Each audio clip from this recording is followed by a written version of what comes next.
Injuries are injuries. It just happens. But for us to be successful and make a long run, Trace Windsor is going to have to be a big part of it. The main thing is I was really bad out of shape, so it puts me in a lot of bad positions to get hurt. So I'm working really hard this year on getting me in shape, running around the lake and stuff. Getting in shape is just the main deal. You know, I think he's about 1,000 yards off of being the all-time leading rusher in South Shelby. And like you said, we have had some great backs with Tony Hall, Ethan Harris. You know, we go back to Logan Sueda. All those guys have been very good running backs, and I think Trace ranks right up there with them. So just how do you make a running back who scored 32 touchdowns and rushed for more than 3,200 yards over 2 years even more lethal? Well, if you're Rob Wilt, you attempt the seemingly impossible.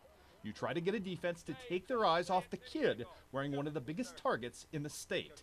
And as unlikely as it may sound, the South Shelby skipper might just have the offensive pieces in place to pull that off. We use Brett a little bit more. That's why we put Brett back at the pistol position to have him run the ball a little bit more. He's got good speed, and when he gets out in the open, he's very hard to tackle. But we need Brett this year to step up on the passing game. He looked good this summer on some 7-on-7s. You know, during camp, he's a lot more decisive. I think his confidence is a lot higher.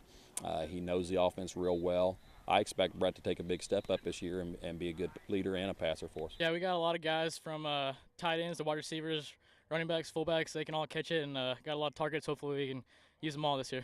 Yeah, we need to throw the ball, number one, to stretch the defense, and we got a guy I think that can do that is Austin Durbin. Last year we had to use him at Y for certain reasons. This year I've got him as an X. That means he'll split out a little bit more.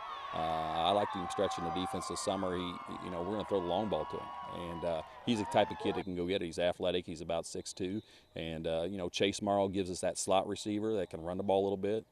We can throw it to him some. He's quick. He's a very smart young player. And then Josh Ridgely at our tight end.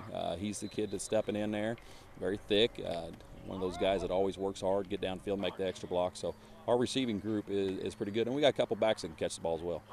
Up front, South Shelby will retool its offensive line around veteran Sidney Ware and returning All-Stater Ryan Larrick.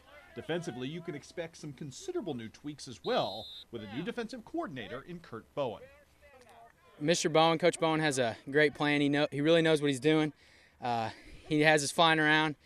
He just kind of knows the smarts of the defense, knows where you need to be. You know, Coach Bowen comes in with some different ideas. He's more aggressive on the defensive side of the ball. We're going to be coming at him a little bit more with blitzes and stunts. We just work really well together, and everybody has a good attitude, and everyone wants to come in here and fly and hit everybody. That's definitely exciting because beating up people is probably the funnest part about defense or offense. Day one, we rode on the board state champs. There's not a doubt in my mind that we won't do it. We just got to come out here, work hard.